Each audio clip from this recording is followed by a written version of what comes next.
All right, so what are we talking about here? We got some NBA to go over. So much stuff has gone on that I needed a few days, and I was battling a little summer cold, but I'm good. No COVID, no COVID. But fighting a summer cold. But let's talk about what's going on in the NBA right now. The Lakers, the elephant in the room, the Lakers.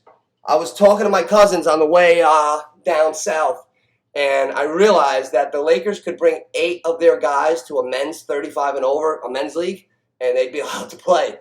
That shit is crazy. I don't know. The jury's out right now with the Lakers.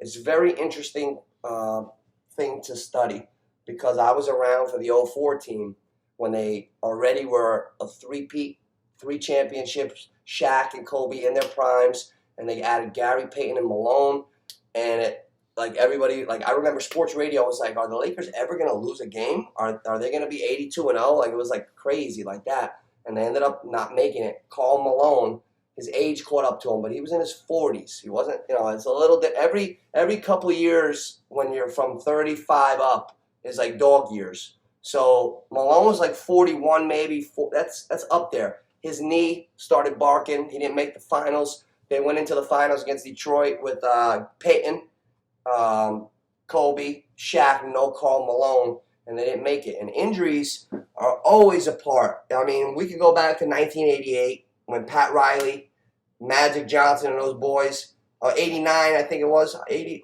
It was right when they were going for their, when the Lakers were Showtime.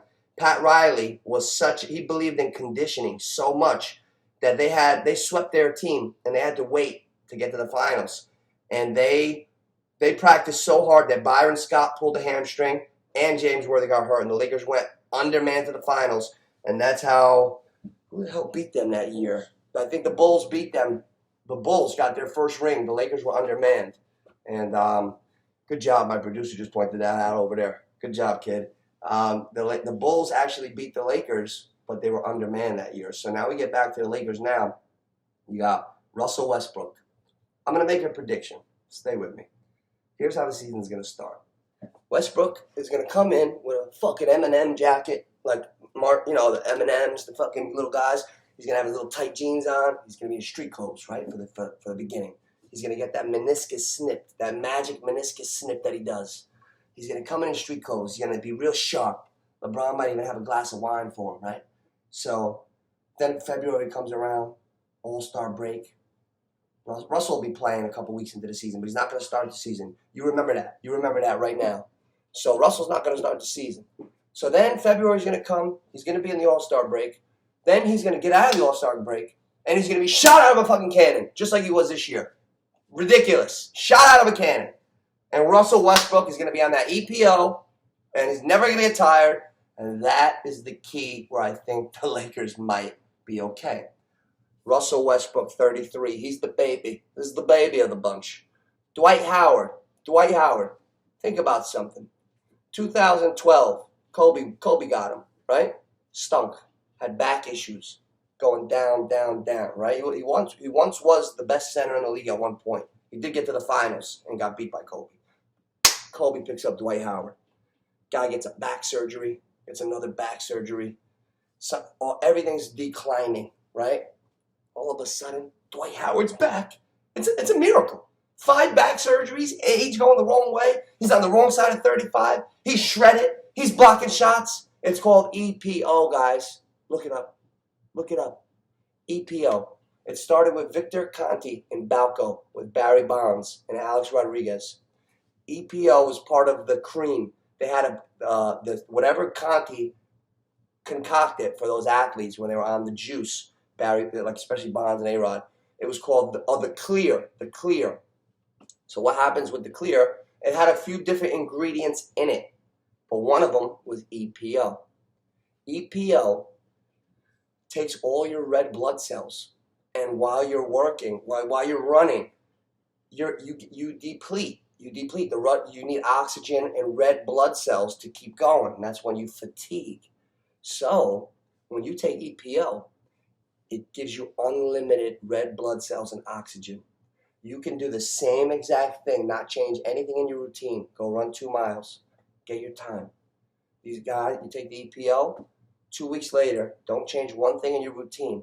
You run the same 2 miles. You cut it down by minutes. Minutes. You don't get tired. Dwight Howard, 36, looks better than he's been in 14 years, 13 years. Russell Westbrook. I saw Allen Iverson, the most explosive guy that you could ever see in your life. I saw him rise, hit the wall a little bit in his early 30s. Went to Denver, still AI, but getting older. Then got traded to Detroit. Got pissed off that he was coming off the bench. I retire. He was 34, 35 at the time. You don't decline, go through your 30s, and then be back again with full explosion, 35, 36, 37. It just doesn't happen. It's not the natural course of life.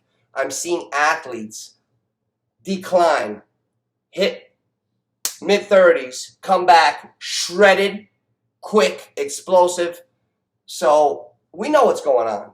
So that's a whole nother topic. If I wanted to do an hour, 2 hours on what we should allow in sports, it's a fascinating topic because this was about the Lakers, but with their age and their team, it's really about performance-enhancing drugs. Let's be honest. How the fuck do you get 8 guys over 35? And you like listen, LeBron, I'm not going to accuse him of anything. God bless him. He's awesome, and he deserves accolades. He should be on the Mount Rushmore. We all hate on LeBron a little bit, especially me because I'm a Jordan guy. I grew up in the era. I hated Michael Jordan when I was a kid because I was a Knicks fan. I appreciate him more now. But LeBron, if he's on it and it keeps him healthy and never get tired, hey, God bless him. But here's the thing.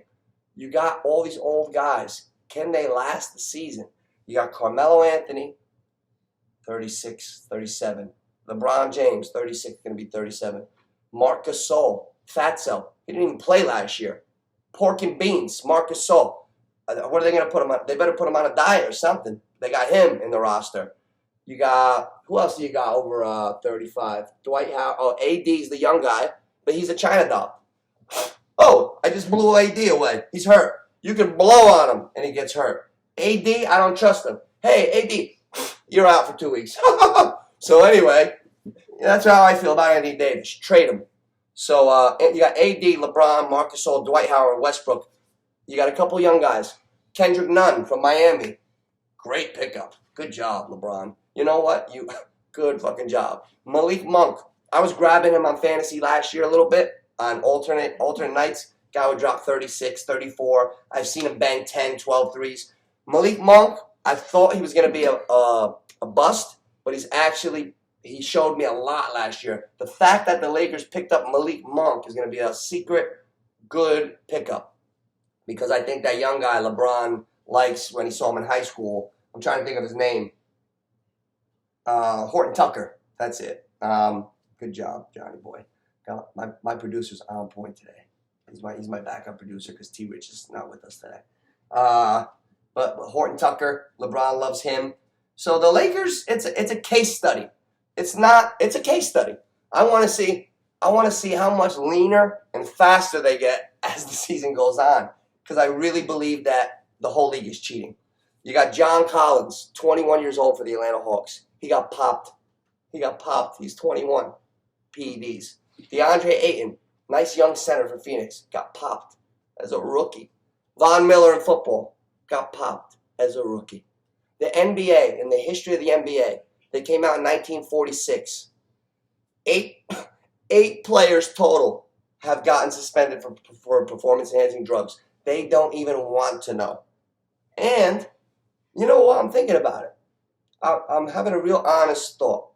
If you're not going to die from something, like if they have something out there and you love what you do and you're 35 years old and you're in the NBA, if they have something that's going to help your red blood cells and rejuvenate, not get tired, and the side effect is you get a little ripped, is that so bad? That's the question. It's basically like USADA draws a line, or whoever's tested. There's a bunch of stuff that's on the list, and there's a bunch of stuff that you can take that's off the list. Where is the line? The line is getting blurred. Everybody, like, you think guys cheat, but they're not. Then there's guys cheating. You never know. So I don't know I really don't know. It's confusing to me because I know those performance-enhancing drugs are out there, and I know that the Lakers just picked up 8 35-year-olds or something crazy. So I like the squad. I love the squad. I think Russell Westbrook and LeBron James are going to be tremendous together. And they do have a couple of shooters. Everybody's saying no shooters. They got shooters. And last but not least, they got big men. So if LeBron's going to get a tie Kobe, it'll be this year. Carmelo Anthony. We're not even talking about him. I forgot about him. Carmelo Anthony. Carmelo Anthony's 103. He was out of the league. No team even wanted him for 2 years. Now he's back. If Carmelo Anthony comes in lean, fast, I'm going to have to, I don't know, because these performance-enhancing drugs are really changing sport. So I don't know why, but LeBron wants his boys. It's the Banana Boat crew. He's the only one that's not been to a finals. Chris Paul just made the finals, embarrassed himself. So we got to get the whole Banana Boat crew in the finals. So LeBron picked his team, but always remember, he earned that. He earned it because of the way he's played since he came into the league, the legend that he is. Guys want to go play with him. I have a feeling it's going to be that way with a couple other stars soon, but we will see. So this started out as a basketball piece, but it's more of a sports science and supplements and where the gray line is and what we're doing about it in sports. So we got a whole lot to talk about, but that was the main thing on my mind for the Lakers right now, where they're going, what they're doing. I think they'll win. I believe they'll win a championship. I think they're better than the Nets, or it's close, but I mean, when you got guys with heart, I mean, we know how Russell Westbrook plays. Like, he plays every game like it's his last game of his life. We know what LeBron is. Golden State, I don't think they'll be back. I don't think Clay's going to be Clay anymore. I think he'll be Joe Harris, which is not so bad. But we'll see. But I think the Lakers will go all the way if they can stay healthy. And we're going to get to the Knicks soon. We're going to get to a lot of stuff. But today, right now, is Lakers and how they're going to do this. But if I had to bet, if I was a betting man, I'd bet them to go to the finals. And that's it.